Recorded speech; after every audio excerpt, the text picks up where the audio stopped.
Yes, sir. Nice. Hi, folks.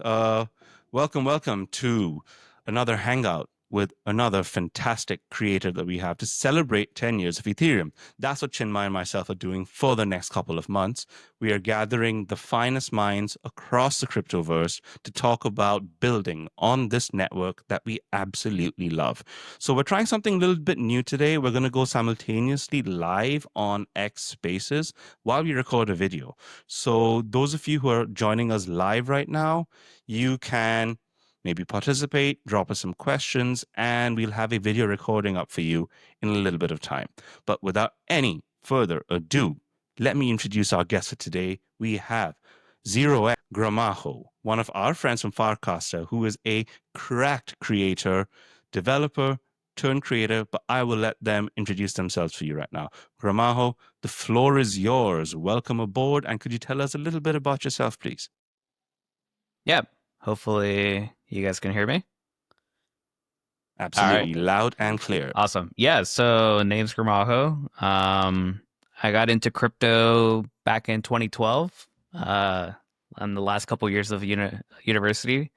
Been in crypto since. Mostly around the Bitcoin ecosystem early on, and then progressively got more into Ethereum and believed in that idea. So I kind of joined the Ethereum cabal starting in 2021. That's kind of when I really started believing into, like putting the internet essentially on the blockchain. And I've been in the space since, in the Ethereum space since then, and then kind of dabbled into Solana, Stacks ecosystem, which is like a BTC L2. I've been making content now since late 2021 as well, early 2022.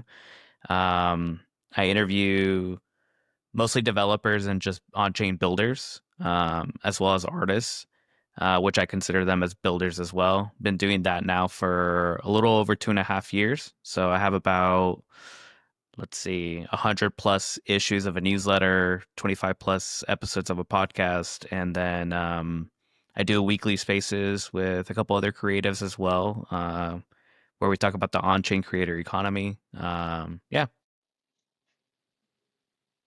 Oh, fantastic, fantastic. So, could you tell us a little bit about this shift that you made from the developer world into the content creation world? Like, what prompted that?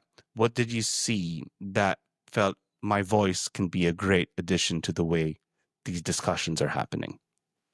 Yeah, I think it kind of happened almost like naturally, I would say. So I worked at a DevOps company back in like 2015, where I was just surrounded literally like by the developer world and experience.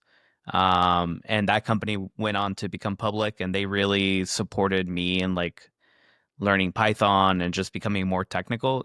So my trade specifically, I work in the legal space.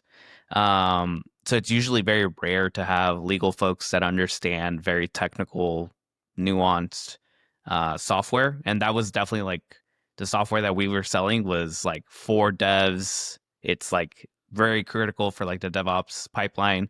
So it's like a very niche thing, and having an attorney that even understands that is like super rare. And then so they were like, hey, like if you want to learn about development and like those pain points and all that, like we are more than supportive, because they wanted someone that could really talk the talk and also be able to kind of like translate Mhm. the technical speak to like layman and legal speak. So that's kind of how I got started, and I got really exposed to being like this bridge between technical folks and what they were saying and how products work, and really trying to articulate that in layman's terms or in legal terms to people that weren't as technical.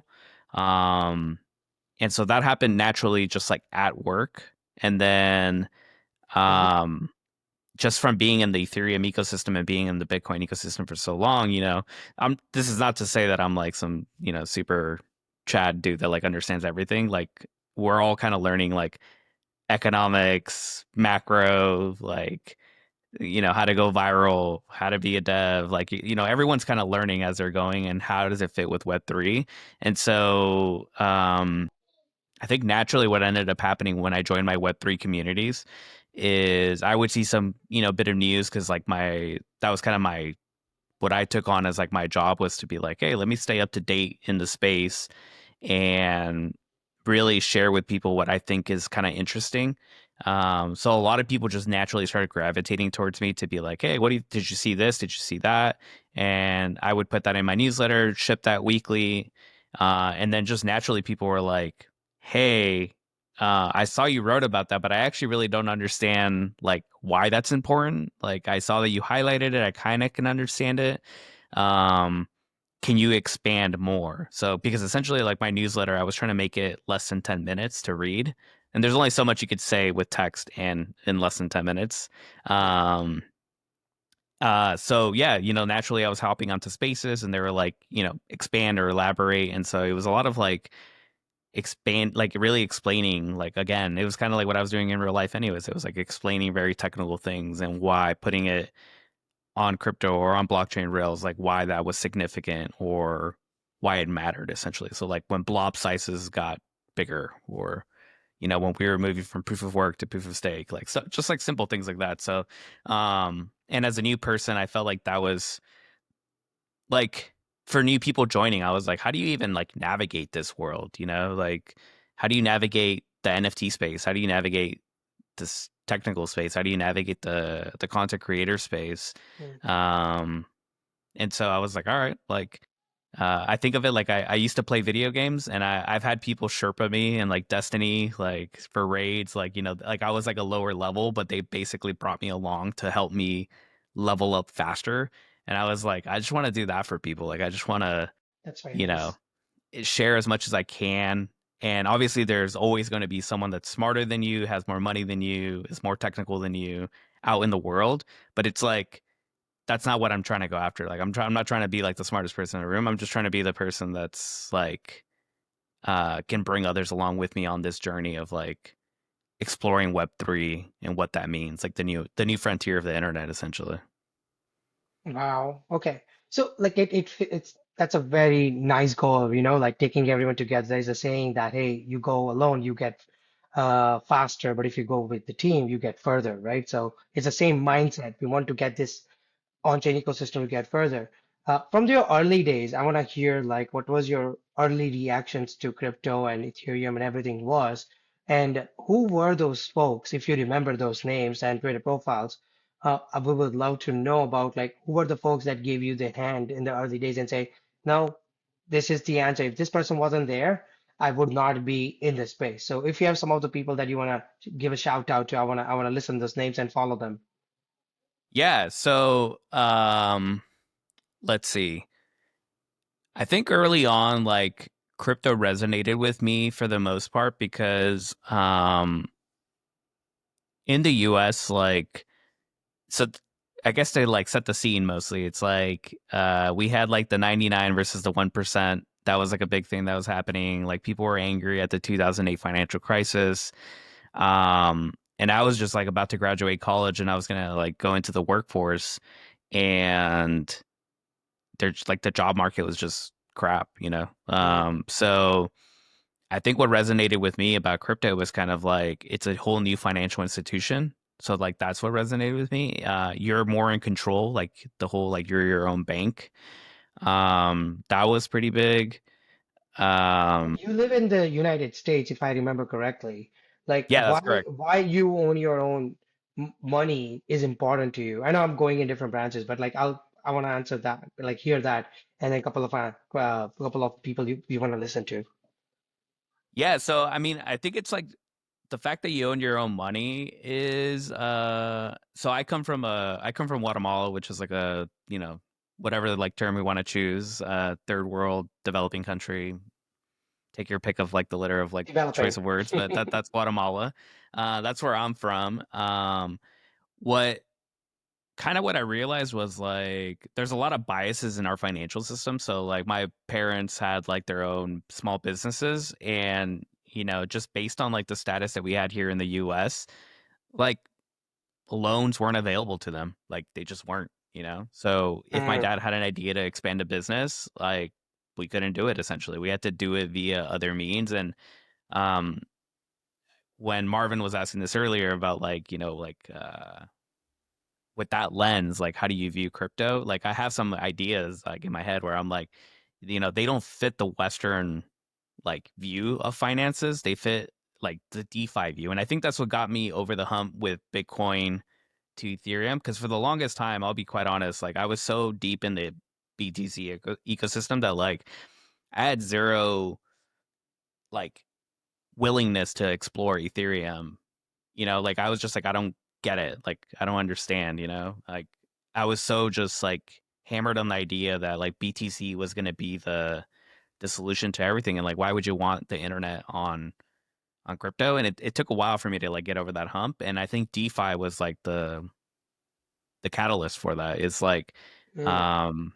like, hey, maybe Bank of America, Wells Fargo doesn't believe in me, but maybe some other random person I actually don't even know, like some person that I've met online, uh, They who can I vouch can, for me and give me money. yeah, can vouch for me, and I Wow. can upload ledgers of like how much the business is making. Maybe they believe in me, and they're the ones like through community. I'm able to get some of the funds to then expand my business to. And that's what really got me. I was like, wow, okay. Like when you're really in control of your money, it's like, you're responsible for those decisions. You're responsible for that due diligence, and all that. And I've also like seen, just like, um, like my mom, she's a house cleaner and she gets paid in like cash sometimes. And you Mm. go try and deposit money at the bank and they're like you get treated like a criminal when you're trying to deposit money or you're trying to withdraw a ton of money. And it's like, dude, like It's normal. if you're trying to buy land in like a third world country, like cash is king. Like, they're not gonna be like, hey, send a wire. Like, I mean, you could, like, I'm not saying you can't, but like some of the small villages that like my family comes from, like, they're not doing wires. They don't even have banks. Like, I know exactly what you mean. I've had some cousins like in India where they would like when they were rich and they were coming from foreign world. So like they were staying in United States and they're coming to India and they were about to buy the land or something. And I've seen them like coming in a very secure suitcases and like holding it closer to their chest kind of thing. And I've seen it. I know exactly what you mean. Appreciate it, man. Thanks for sharing the route around that.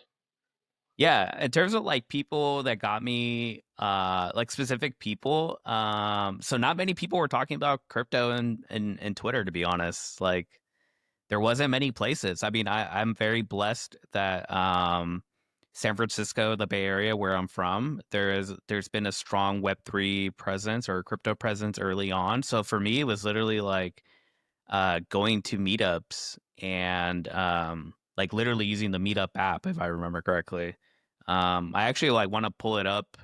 Like though, I want to go back to those accounts because they're like stuck with an old email and just create apps out of them to like put on the blockchain for myself. Because yeah, I went to like Bitcoin miner meetup. So this is like pre like this is when you can still mine alone, like at your home, like when you can solo mine, versus like what we have now.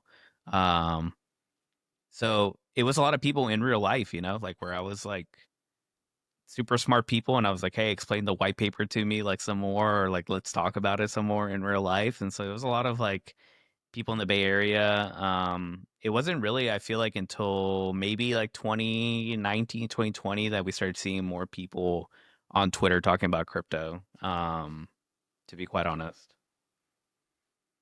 Yeah, that's these. You're really bringing up some nostalgic times for me, like those days of like self-sovereign money and stuff. And I'm sure like both of us, like everyone in this chat right now, you may not see it because unfortunately you don't have the camera view right now. We are all from non-Western parts of the world, so for us, a lot of these narratives about self-sovereign money, it made sense, but it's still very abstract to us. But the action of sending money home to family, like finding a way around the Western Union monopoly of being able to send money cross borders and the predatory fees that would incur. That was a huge part of that early narrative for Bitcoin. And I'm sure as someone from a part of the world where you would be transferring money home and experiencing this friction, you'd have seen Bitcoin as something useful. So when you said that DeFi and Ethereum got you to consider Ethereum more, was there something from the perspective of your upbringing that added weight to their argument that Ethereum was something to notice? Yeah, I mean, without going like, full TMI, but I think most people like who have followed me for a long time, um, probably know this. The government already knows this.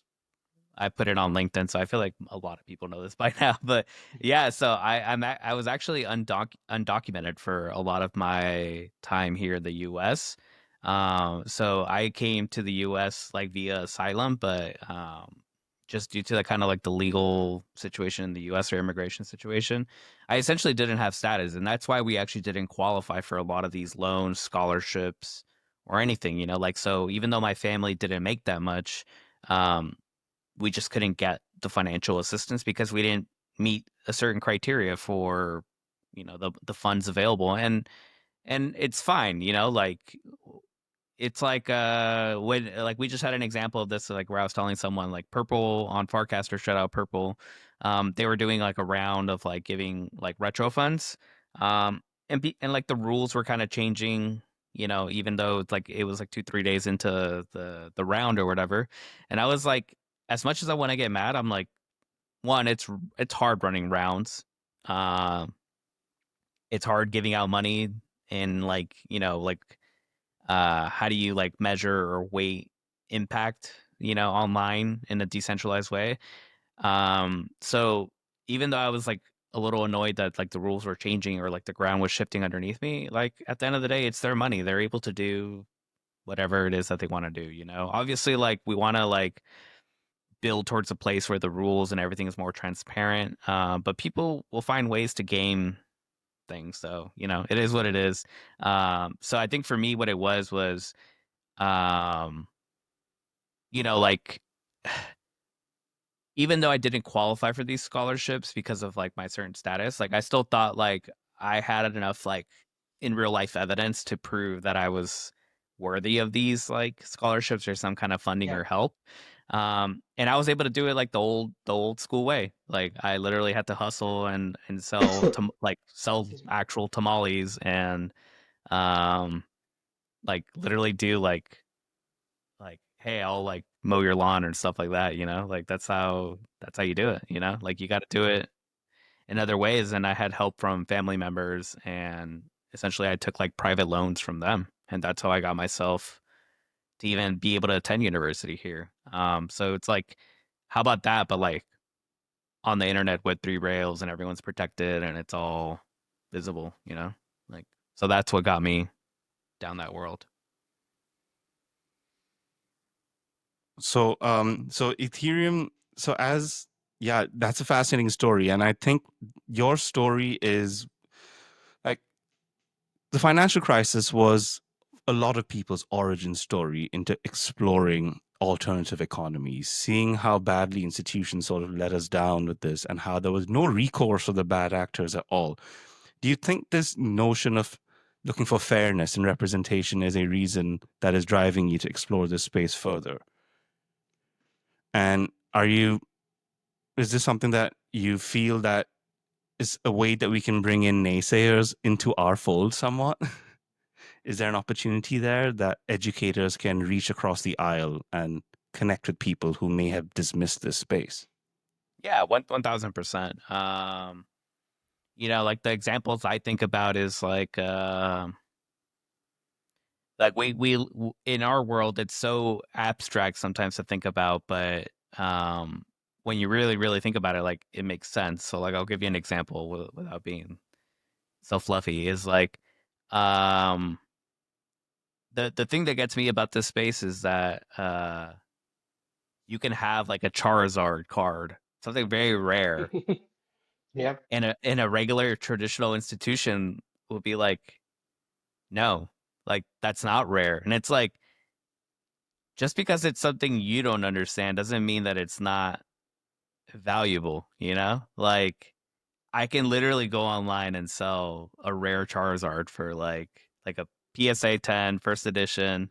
Charizard. Like you've seen this like on YouTube. You've seen it like uh going through the internet. Like why can I not take a loan on that? You know, it was the same concept with like when I was trying to buy. Mhm. I'll give you another example. When I was trying to pay for my green card application, I really did not. I didn't have that much money, so I really did not want to get rid of my Bitcoin. I actually, what I wanted to do was put up my Bitcoin as collateral to get a loan to pay off um, for the application because I needed the money then, and then kind of pay back my loan over time. Essentially, I just needed a loan, you know, and no bank was going to give me a loan to pay off for me 100%. to get my green card. Like what is the actual economic benefit for them at that point, you know? Other than like if you really think about it abstractly, like I have a salary, like my salary was going up. Like how like it benefits the economy to have another person that's like contributing and not like taken out by this, you know? So but I ended up having to sell my Bitcoin because like DeFi wasn't a thing back That's in like 2015. Like, I mean, it was, but like, it's not like what it is now, you know? Like, you have to trust someone. It's not the whole permissionless thing. Smart contracts on Bitcoin are a little, you know, they're still not that great to be quite honest. And that's where I was like, man, like it started clicking. I was like, all right, Ethereum. Like, I think this whole idea of like you really truly own your money and like DeFi and all that, like why not? Like, and we saw some of it in 2021 where people were putting up loans on like rare punks, rare bored apes, and it's like people are like, why? Like that doesn't make sense to me. And it's like, why not? Yeah. I totally see it. By the way, just a news statement, like what's happened a couple of days ago. JP Morgan announced that people can lend, and pretty much anyone who banks with them with proper guiding will be able to lend against their Bitcoin and crypto ETF holding. So that's a recent news that came out just in the last couple of days. So the what you mentioned, what you wanted in 2015, 10 years later is here. Unfortunately, it didn't help you, but I'm pretty sure this is going to help many more, and hopefully many more grandma hoes in the future. Yeah, 1000%, you know, like and we're seeing some of this stuff too, like people like they're artists, you know, like revenue sharing, so like rev tokens, um, you know, like put aside legal concerns and all that. Obviously, like do your diligence for your country. Like I'm not trying to tell you to break your your laws, but like you know we're starting to see some of this like online experimentation again. You know, like we're seeing like you know if you own physical art, like send it to a trusted source, like and they'll you know blockchain tokenize it and then take out a loan on that. You know, like why not? You know, if you believed in someone early on and you have physical goods from them, like Murakami, why not? Like, Super solid. Yeah, that's yep, that's an interesting set of points. And you do talk about a lot of this sort of stuff, these ideas on Farcaster, because you're very active on there, and you're one of the few people on this platform who've really embraced every single facet of what this on-chain building in public vibe is about. So could you tell us a little bit about the parts of Farcaster that have helped you as a content creator differentiate, connect, distribute, and just be the Gramajo you are today? Like, what does your Farcaster stack look like? yeah, I think for me, like what's helped me out is I'm not afraid to try things at least once. I definitely don't say I don't like something without trying it. That's just not who I am. I think my mom maybe beat that one into me. Like you gotta at least try food before you say you don't like something, you know? Like you can't be like, I don't like Please be sardines and you've fair, never kid. tried sardines, you know? Like that just doesn't work in my house. So Yeah. a little bit of that trauma I think has carried over. So I would say I try everything on the blockchain at least once. And then kind of really try to understand what it's trying to solve. So I think for me, like um what kind of drove me in that direction of embracing Farcaster, and it's something that I've like always thought we should have had, which is like decentralized social. Um, it's really like on X, and I know we're using the platform here right now, but it's like I found it so weird that like X didn't support long form writing. And so, I go to Substack and I was like, all right, I'm going to write my weekly newsletter here. Actually, to take it even a step further back, I was writing a newsletter on a thing called Review, if I remember correctly, which then got acquired by X, and then they shut it down. So they're actually the ones that like started this whole thing for me. So Uh, when they shut it down, I was like, well, I need to keep writing. X doesn't have long form writing really. So I went to Substack because like that was like another competitor. So I started writing there, and then I started posting on X like, hey, and I thought I was doing it in a tasteful fashion where I was like, here's 10 minutes like of writing, but here's like 5 bullet points, the top 5 bullet points. So like it was its own mini content of the larger thing on X. And I was like, and if you want to read more, here's the link, up to you. But then you're getting like penalized over that. And I was like, I don't agree with that. Like, I get hmm, it. Like, I get that the point is to be on these like systems more, but I'm like, why are you penalizing me for something you don't even support? Like, obviously now they support long form writing, but it's under a paywall. So it's like, why? Like it doesn't make sense. And like Chinmay and I were talking about this like in our episode that we did for my podcast, which is like I understand like they got to make money. I'm not opposed to people making money. People got to make money. But like what I didn't get is like the whole token, it's not even token gating. It's really just like requirements gating on when you can earn money, because something that changed for me like with writing my newsletter is that I was writing my newsletter for about a year before I got my first paid subscriber, and it was really like I don't even know how to describe the feeling. I'm sure you guys know it. It's like earning your first dollar on something you built, or like if you own a small business, like the first dollar you earn, like you're gonna remember that. Um, I didn't even I think I had like 100 email subscribers to my newsletter, and one person was like, "I want to pay you." Like, and I remember being like, good. kind of like, "Okay, good. Why?" Like I was kind of confused too. Like, are you sure? And they were like, "Yeah, man, I want to do it." And I was like, wow, I don't even have that many like subscribers, and there's one person out here that wants to subscribe.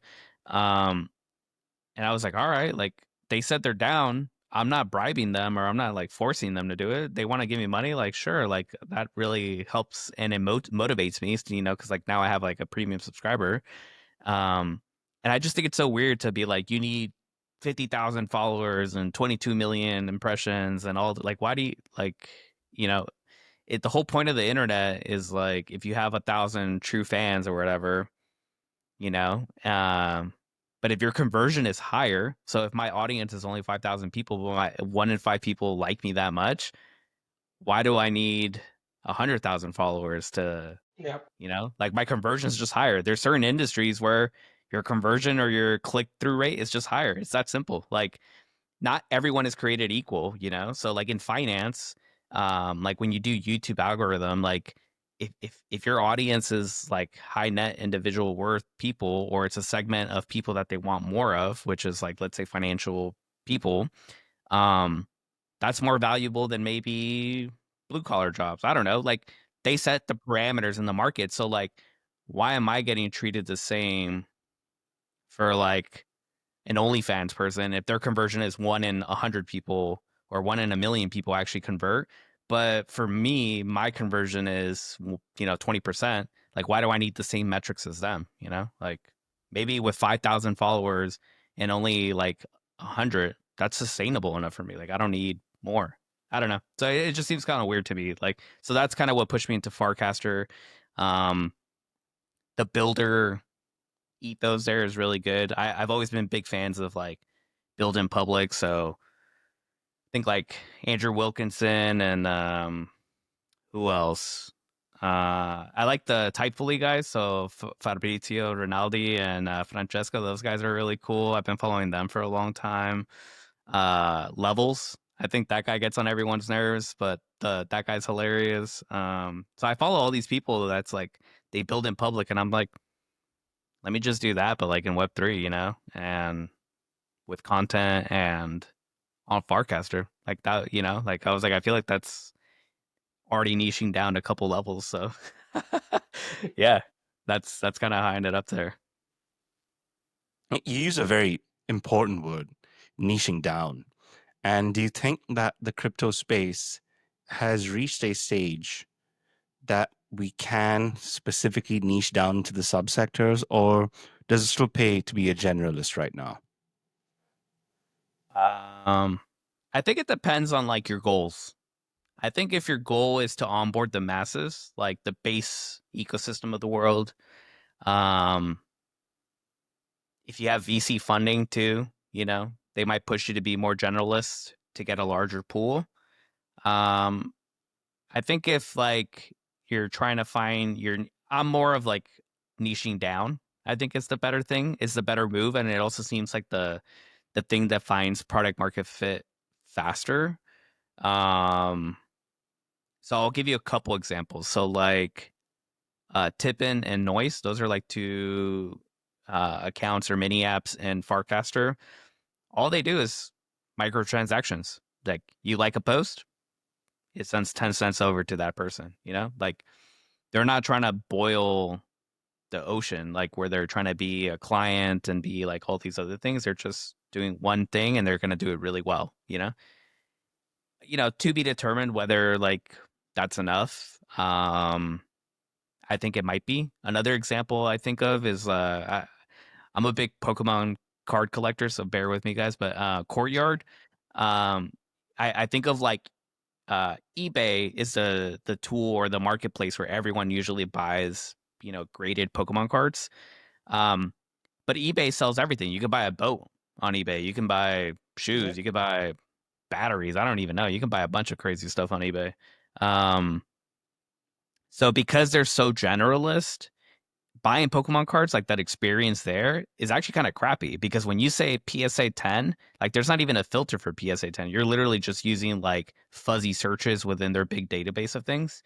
And what people are clever, people will be like PSA 10 Blastoise first edition, blah blah blah. And then when you actually click on the image, it's like a PSA 8 and you're like, that's not what I asked for, but they know that if they put 10 in the title, they're going to get more clicks. So they Yeah. put 10 even though it's a freaking 8. Because not everybody's looking for an 8, I don't know. So the cool thing about Courtyard is they're like, all right, let's just focus on graded cards. That's our market. Like make the eBay experience. Like what if eBay was fully dedicated to just buying graded cards, Is that and that's their whole product? Courtyard.io? Yeah, Courtyard.io. Yeah. Okay. Um, It's not so super active dope on product. Farcaster, but is it still active?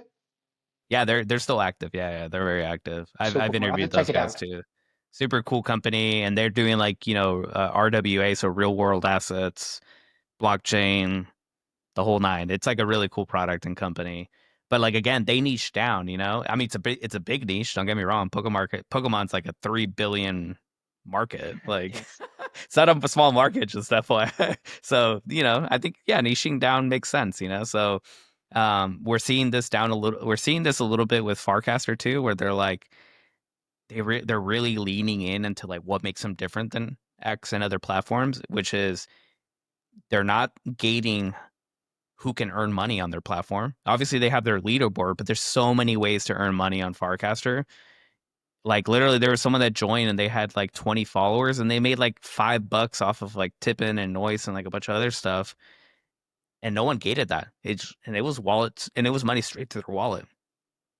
So I think that's really cool, and they have a wallet, and so like the mini apps and the transactions. So like I think they're quote unquote niching down, but social media is a big market, so I think if they get only crypto Twitter, then I mean, crypto Twitter might It's be a huge. massive market. Yeah, it might be huge for all we know in the future. It might be bigger than regular Twitter, like, or Yeah, maybe like, especially more money, right? Especially yeah, crypto Twitter is way smaller than other Twitter space in general, but crypto Twitter is the one that is like willing to pay for services. Like I remember paying for like a bunch of services in the crypto Twitter space, and I definitely it's surprising that in Farcaster there are like 10,000, 12,000 people who are willing to pay $120 a year, and I don't have Twitter Pro, I have Farcaster Pro.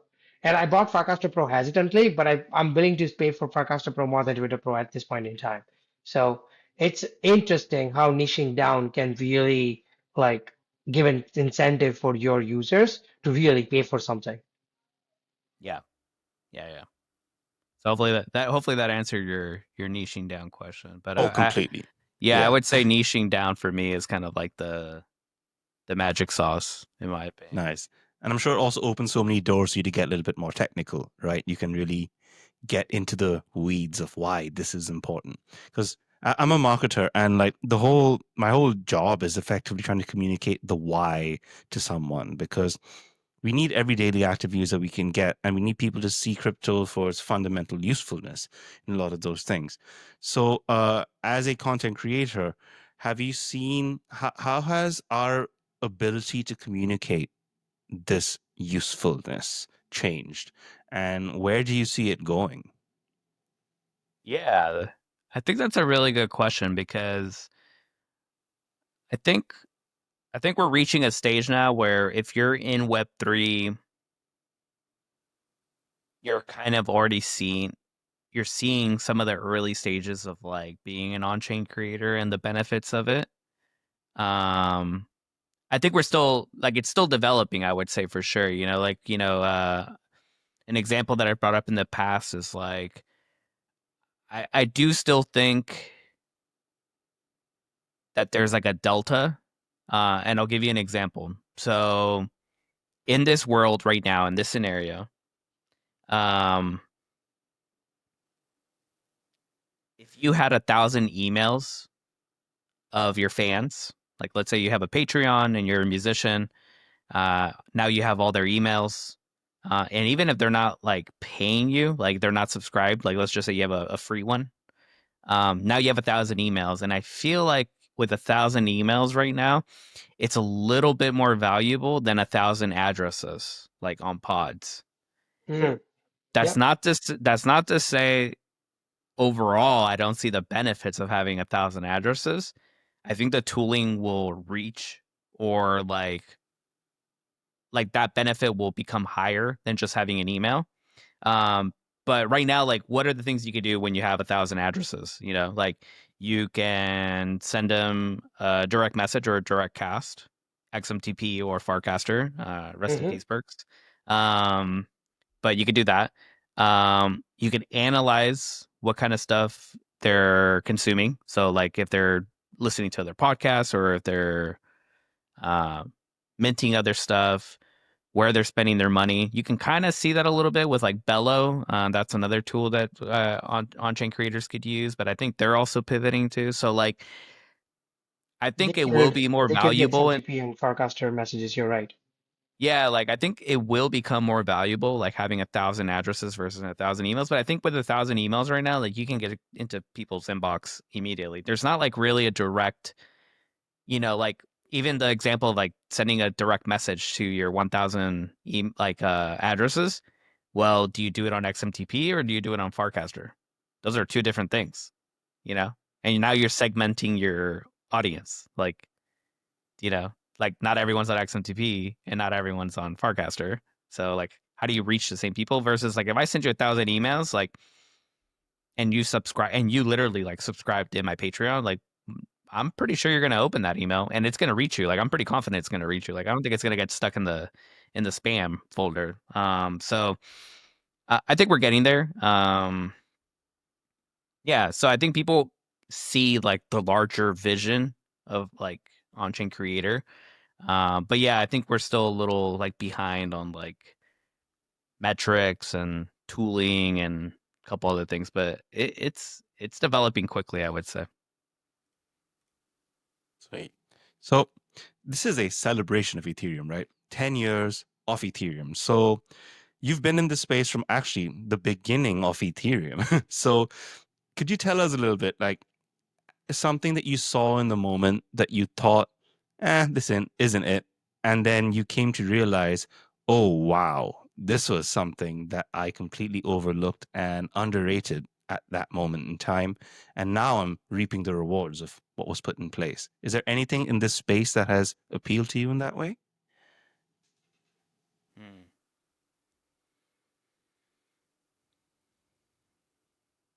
Um, Probably kind of nerdy. But Please be as nerdy as you like. This is an open like invitation to do downtime, that. you know, like we've had a couple instances in the last week or like the last couple months where Twitter's been down and Farcaster's been up, and that's been kind of nice. Decentralized front ends, I think, are like super slept on. Like we're seeing early inklings of that, you know, like um for better or worse, you know, like I'll give you maybe a spicy one, but like for better or worse, I think banning accounts because you don't agree with their political view. That was happening, I know, a little bit with X, and that's why Elon's now Papa Elon and he's in charge. But you know, obviously to a certain extent, like I think people should be able to voice opinions even if they're not the ones that you agree with. Um, Hmm. so I think it led to like, you know, True Social and a couple other social media spin-offs. Like I think that I appreciate, like it sounds silly, but like the decentralization of things is really that really like resonates with me still very strongly. Like if you have like you know, like Cloudflare. If Cloudflare goes down, like we've seen it, like the whole freaking internet comes to like a stop, man. And it's like I don't even know what I'm like terminally online. Like I don't even know what to do with myself sometimes. Oh, Oh, I was just laughing. Sorry. okay. Yeah, so Cloudflare going down. We've seen a couple like hacks as well. Um,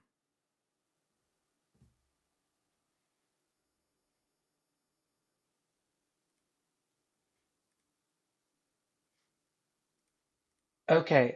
Can you guys hear me?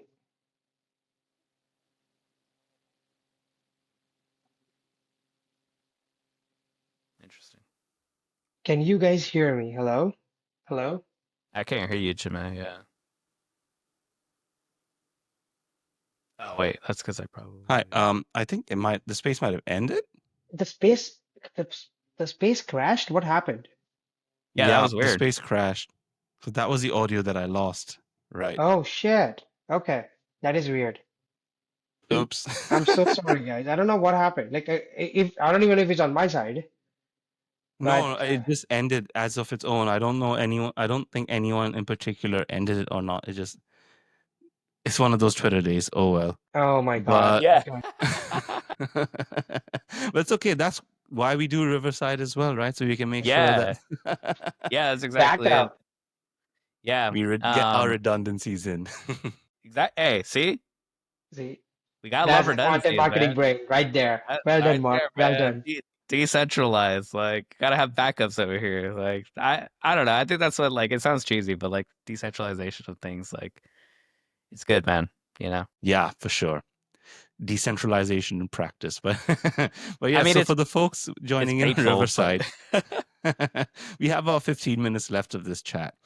And this is a celebration of Ethereum, and we're celebrating the creators who are bringing Ethereum to the people. So, Gramajo, could you tell us a little bit about what you are going to be doing in this Ethereum world, firstly over the summer and for the rest of the year?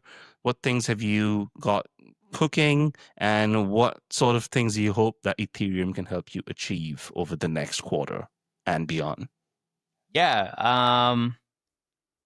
Jameis probably also heard this a little bit too. So like I think for me, like I think we're gonna see a DAO renaissance. I really do believe it. I know DAOs get a lot of flack, but I do think this will be. I think this will be the cycle we figure out DAOs. So I am actually spending more time on DAOs.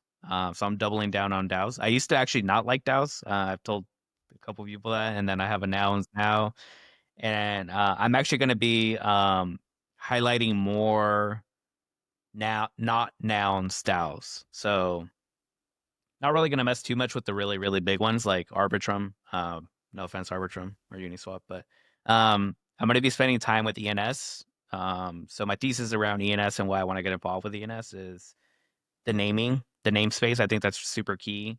They're doing really cool stuff with like decentralized blogs. So like putting in an IPFS, like I think that's super dope. They're partnering with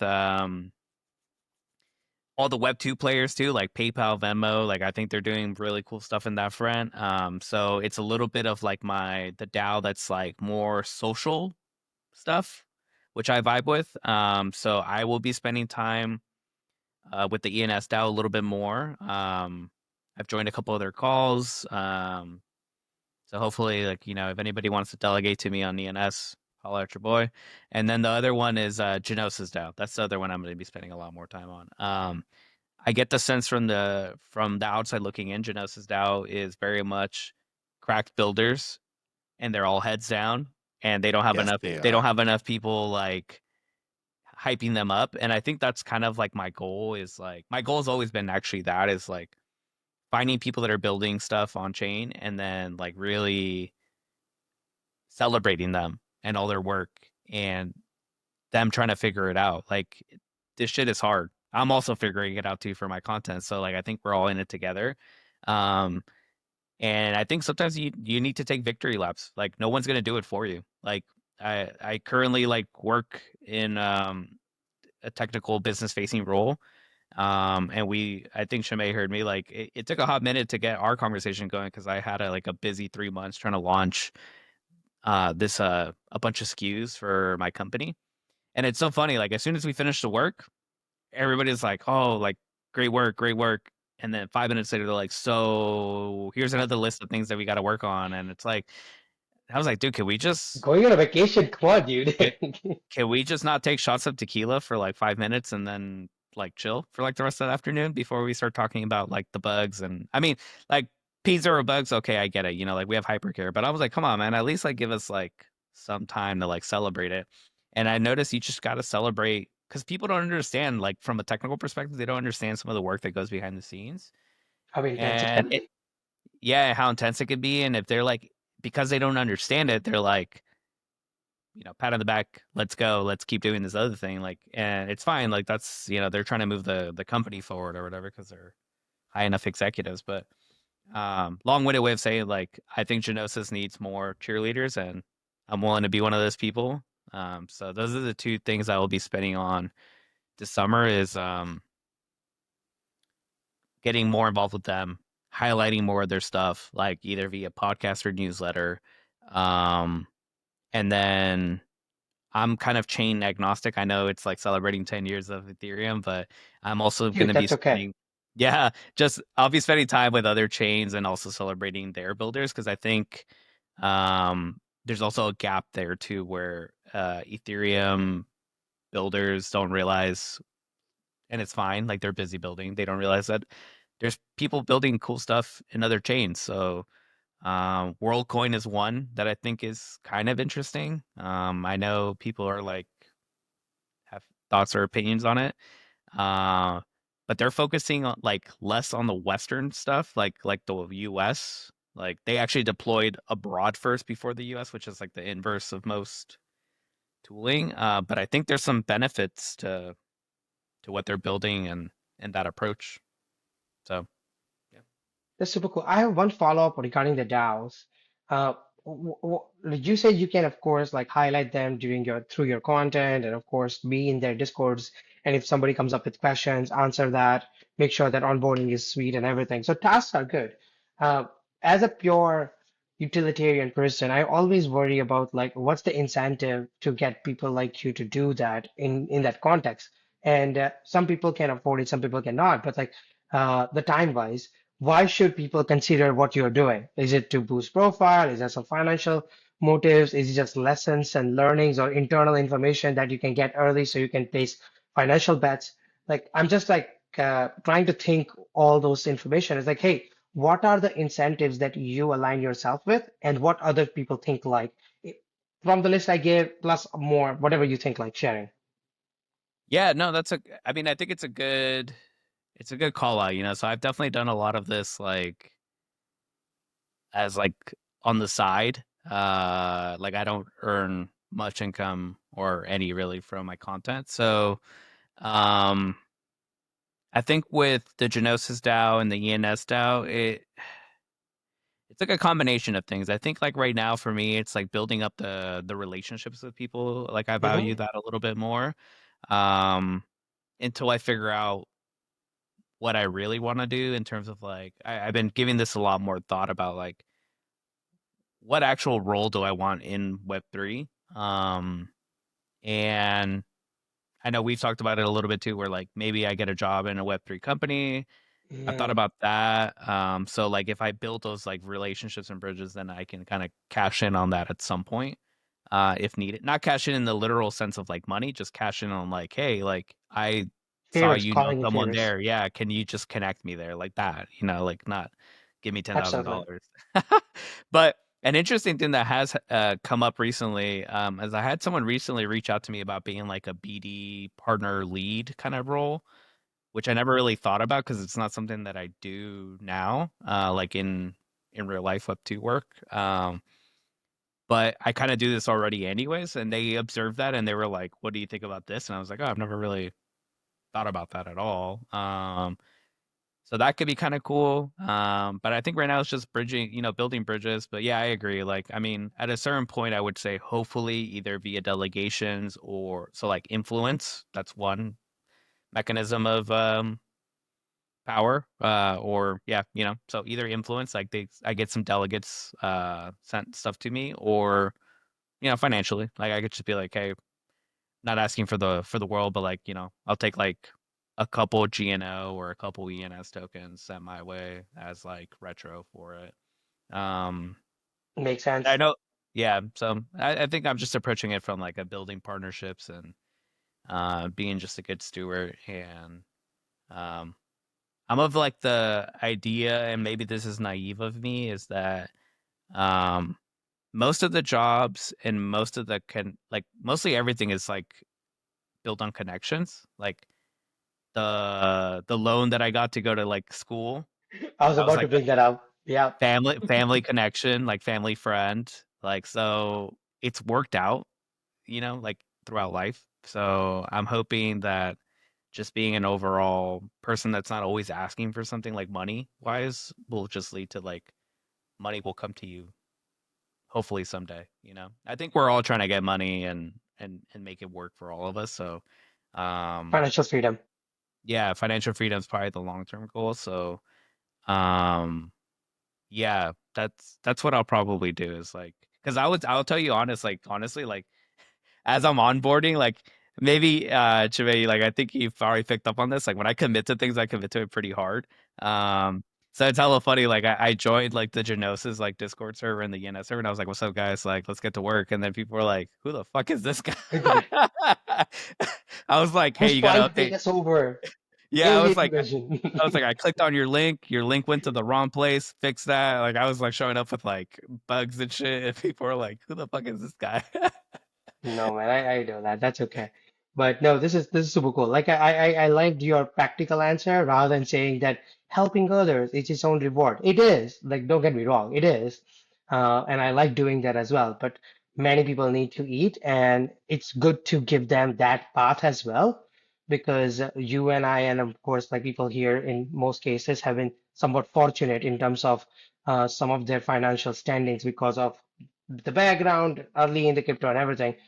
And people who are new to crypto, they generally have, why do I get in? How do I get in? And how can I sustain? And sustainability is the biggest. So your answer is amazingly practical. Thank you so much. Yeah, again, and I think it goes back a little bit like to kind of like put a little button bow on it, is that like if you're plugged into these ecosystems, um, and like you're really in the trenches, like let's say you're really in the ENS trenches. I'll give you a really great example. Like I ran into a tool recently. So like, and this is available to everyone, so I'll even give you the play by play on it.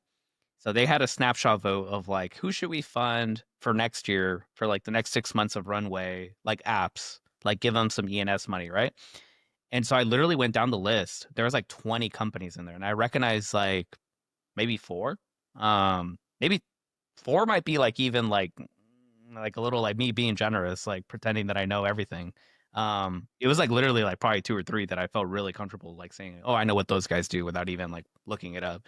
Everyone else was completely new to me, and I was like, "Who are these people?" Like, let me look them up. And I found some really cool companies or people, one, two devs, maybe three, four, five, like people working on some cool stuff. And I was like, if you're in the community plugged in enough, you can see that you're like, hey, like they're doing something really cool. Not many people know about them. And then the great thing about, and I'm gonna keep saying Farcaster because like I like it, but essentially you could be like, hey, here I think 5 like underrated companies that people should check out. They're in the ENS space. I bet you'll make like $1 off a post like that. Like Yeah, probably, to be quite honest, and like so you're not getting money necessarily from ENS, but you're getting money from like being plugged in and seeing those like signs, and that's kind of how I plan on doing it a little bit is like for me it's like pods and newsletter and like making posts and then if ENS wants to throw some shekels at me then cool and if not that's an whatever. Irwin smoothie a day, right? Like we had a fun about this on the last session where developer is like, hey, I can have a Starbucks a day with my build passive income, and my next goal is to get like Irwin coffee. So, oh, Yeah, sorry, not yeah, yeah. Irwin smoothie. So that's like $20 or something. So, anyways, sorry, please take over, Marvin. Like shout out Gnosis DAO because my day job is a bread chain. We are elected delegates for stuff. So it's nice to put another face to someone else who's moving and shaking things up on the Gnosis side of the world as well, because they've been around for a long time. Yeah. Like what you said about the cracked builders, 100%. Like the stuff being built there through there, so much respect for it. So yeah, fantastic to have someone to actually talk about what's being built on there because Yeah. we need that. No, they honestly like so I saw Gnosis Guild and I saw that Gnosis Guild I'm gonna butcher his name, sorry. Urin. Um he's also like in a coffee channel. Like we have a couple slacks and I was like, dude, like I see you're repping Gnosis Guild on your Telegram. Like I saw this thing. I was like, I'm just trying to get started with like Gnosis and like you guys look like you guys are like OGs in the space and like you guys were experimenting with like I think even like the poly market backend is literally like some of their architecture if I'm not mistaken, like from what I've heard or read. Super crazy stuff. I'm like, yes, like technology wise, I'm like, I want to mess around with these people a little bit. And so I just shot a DM. I was like, yo, like how do I navigate this world? Like how do I get more involved, And TBD on like what happens, but like that's like my mentally stimulating like part where I'm like, yeah, I want to like there's some crazy stuff like I don't know if you saw circles. It's basically putting like your friendships on chain and it's like is it going to work? I don't know, but like it's kind of like ethos. Yeah, kind of like ethos. It's worth experimenting. It's worth experimenting like why not? Like who's to say no? This is Like who is programmable literally to money, say right? no? So yeah, exactly. So I was like Why aren't we playing with this programmability of it a little bit more? Let's do some fun things. And that's exactly. So exactly they're what we doing see. cool stuff like that. So I'm like I want to focus like on celebrating that and getting that out there. And I think what happens and like it's a skill. And I'm not saying I'm the best at this, but like I've been meeting more people in real life recently. Chinmay being one person, which is great. We were like eating pizza and it was fun. Like it's great meeting people in real That life. was fun. But like, I've met some really smart people. Like they're writing white papers, red papers, like they're having fun with it. And they're just like fucking giga chads, like super smart. And when it comes to explaining their idea, like in very layman's terms, some of them struggle, man, like really bad. And they get frustrated, and I'm like, yeah, I can see why you're frustrated. Like I get frustrated with my 2-year-old too, like trying to explain to her why she should look both ways before crossing the street, like like little things like that. Like I could see their anger and their frustration, and there's some people that are, dude, like they are good at explaining very complex ideas like futarchy, and I'm just like, I don't even know. Like they'll say something, and then 5 minutes later, my brain catches up, and I'm like, oh, the thing you said 5 minutes ago, I understand it now. Like, and you said it's so simple, and it just took my brain this long to figure it out. So, if I can help with that a little bit, like why circles make sense to have it out in the world and experiment with it, and why we should be onboarding people there just for this social experiment. Um, I'm gonna do it as much as I can. I'm gonna try and explain circles as much as I can, or anything like that. So, yeah, that's what I'll be doing this summer with the Ethereum side of things. Hopefully making my way to Dev Connect. I don't know if you guys are going, but always wanted to go to Argentina. That's on like the top 5 bucket list for me. So if I can get my way out there, then I'll do it. But It's hard to we'll get see. those tickets. So if I can get my hands on the tickets, then I'll definitely consider. Yeah, hopefully Ethereum Foundation does Dev Connect in the US. I know there was like some chatter going about that on X where people are like, why haven't they done it yet? Um, and Fair. yeah, like I don't want to make everything US centric or even Canada, like just one of those two. Like I don't care. Montreal sounds kind of great this time of year, like Come by, um, man. right? I love Montreal. So I was like, yeah, let's do Vancouver, Montreal. I don't care. Like we could do it in like Ottawa for all I care. Like I don't even know, man. Like but Super handy. yeah, hopefully they do it there, because like Thailand's far, man. Yes. Argentina's pretty far too. Like, Also, right, like we spoke about the going beyond the Western hemisphere to get these ideas rooted deeper in society. So I think we have events everywhere, and I still think, yes, it might be the same few hundred people traveling to all the things, but it's nice to meet your friends in a different setting now and then as well, right? And share these ideas with a new local community. So I see the value in both. Don't get me wrong. But hey, the value in having in Canada is a shorter journey for us. So yeah, exactly. Like maybe you'll get a set of, I think if they say we're like, hey, we're gonna have it in Canada every year, then I'll be like, okay, let's try like Ciudad Mexico, like or something. Let's try like Mexico City or something. Like yeah. switch it up, guys. But yeah, like you had it in Thailand last year, so it's like a lot of APAC people probably got to go. I know APAC is a huge region. I'm sure it's a long Hmm. flight from Thailand to Australia, but Hmm. it's a very Hmm. long flight from New York to there. I can tell you that. And then this year it's in Argentina, so you're gonna get most of Latin America. Yeah, I would like to see like something closer to here. All Argentina is right. closer to you, right? Still. Yeah. Which one? Canada? Uh, no, like still closer to you as you're in friend. Oh, you know what? You're on the other side of it. Sorry, my geography is like a little crazy. No worries, you're For good. some reason, I thought you're in New York for some reason. No, no, I'm in San Francisco, so yeah, something over There must here. be a cruise going there. Like I took a cruise once from New York to like Bahamas, and it took like 2 and 3 days. I'm pretty sure there is one going all the way down as well to Argentina. That would be a Yeah, super fun, like a crypto cruise. Oh my God, that would be fun. that would be fun and dangerous. Ethereum Foundation, hope you're listening. Like, get that Oh, down like an first, please. Yeah. Ethereum giant logo on that, like whenever the things come out on what a chimney, basically on the chimney, like you can see a giant Ethereum logo. Oh my God, that's literally going to the moon. Anyway, All sorry. right.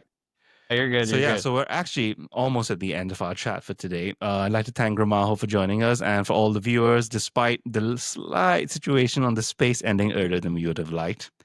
The folks who are revisiting this on Spotify, YouTube, Pods, and wherever this is going, thank you so much for staying through to the end. Before we close up, Gramaha, would you like to plug us your socials, please? Where do you like nurturing your community, and where can the folks listening get in touch with you? Yeah, so I'm pretty plugged in on the Farcaster side of things. So I'm gramajo.eth almost everywhere. And if it's not that, then it's 0x Gramajo as a node to Ethereum addresses with 0x. You can also find me on Telegram. I'm on Telegram pretty often, but uh, Area 51 is the channel on Farcaster that I spend a lot of time on, as well as Nouns. But yeah, I'm available. People can hit me up wherever they want. If they have any ideas of any cool developers or on-chain builders, and even artists, I interview on artists as well too. I've helped artists when Ordinals was very difficult to put art on, like 2.5 years ago or 2 years ago. I was helping artists get their art on fully on chain on Ordinal. So I talked to artists as well. So yeah, follow me there. Follow me on Pods. Um, on Pods, it's Behind the Screen with Gramajo. The newsletter is 0x Gramajo. or Gramajo's newsletter. That like you search that. I have a very not common last name, so if you look up Gramajo and Web3, you'll probably land on my stuff. Fantastic, fantastic. So, folks, thank you so much for joining. A round of applause for Gramajo, please, as we end this chat for 10 years of Ethereum.